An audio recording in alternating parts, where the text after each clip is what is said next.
Halo semuanya, perkenalkan nama saya Syahwal Dehwandi dengan NIM 825240139. Di sini saya akan menjelaskan tentang hasil program dari codingan website saya, yaitu ialah website development. Jadi untuk tabel-tabel di sini saya terdiri atas pertama itu ialah admin, bimbingan skripsi, dosen, jadwal, mahasiswa, nilai, penasihat, ruang, semester, dan juga ujian. Nah, kemudian untuk penjelasan tiap tabelnya itu, maksudnya kayak digunakan untuk apa aja, itu bisa dimulai dengan admin. Nah, admin ini digunakan untuk user saat melakukan login terhadap dashboard. Yang kedua ialah bimbingan skripsi yang dimana dia menyimpan data bimbingan skripsi. Nah, itu dia datanya itu terdiri atas ID bimbingan, HMAS MPM, dosen EINDN, tanggal bimbingan, isi bimbingan, dan juga dokumen. Terus yang ketiga itu ialah dosen, yang dimana dia menyimpan data dosen, dan dimana juga dia itu datanya terdiri atas dosen EINDN, dosen NIK, dosen nama, dosen keterangan, dan juga dosen file. Yang keempat itu ialah jadwal.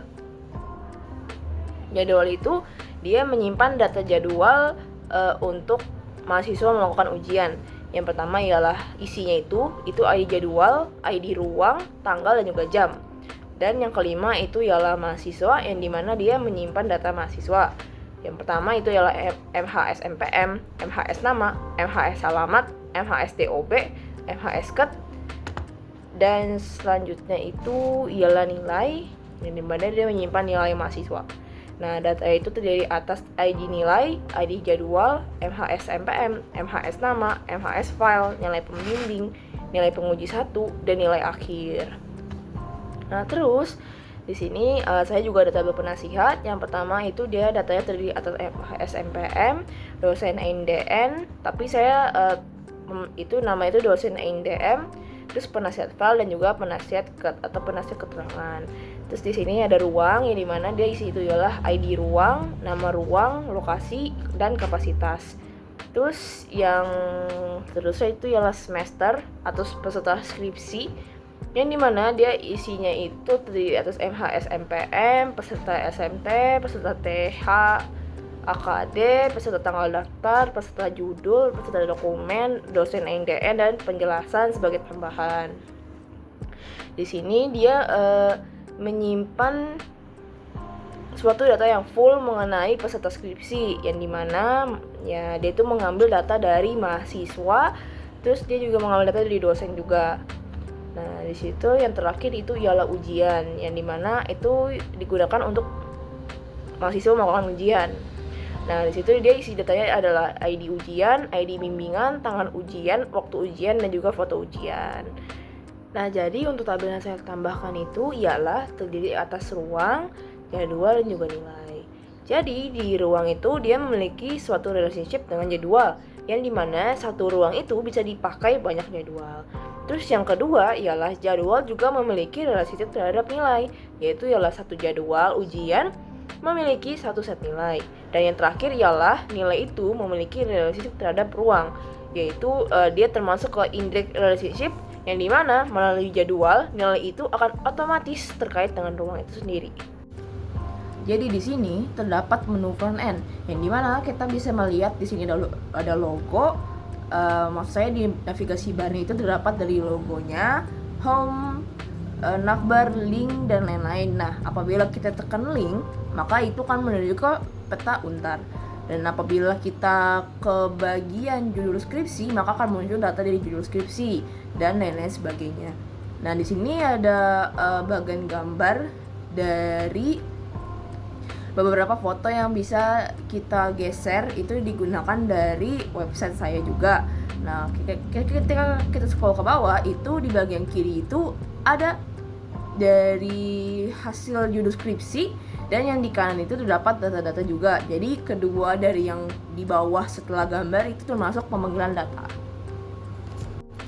Terus di bawahnya itu terdapat galeri foto. Nah, di situ galeri foto saya cuma menginclude gambar-gambar dan saya memasukkan deskripsinya. Dan di bagian bawah itu ialah nama saya, terus ada jadwalnya, dan itu nilainya.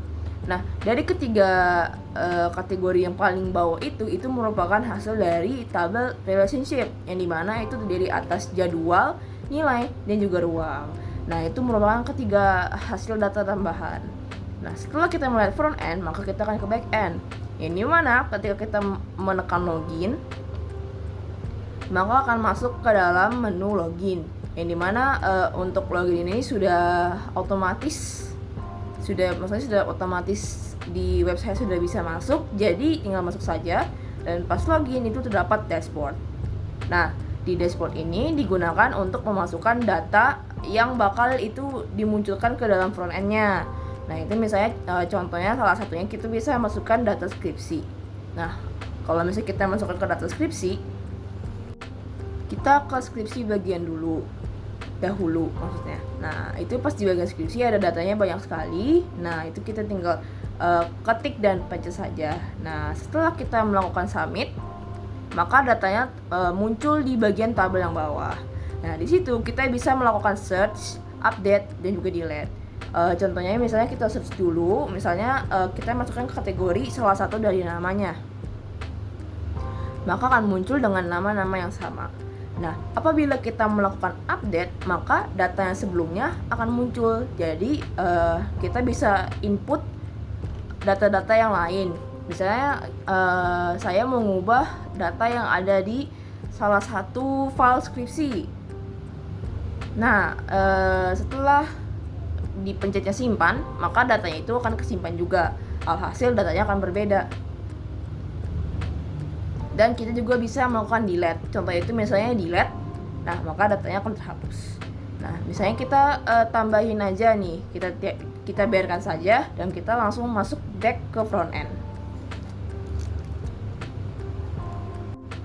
Nah, setelah datanya dibuat atau setelah datanya disubmit, maka kita balik lagi ke front end dan datanya sudah tercantumkan. Ya, sekian dari saya dan terima kasih.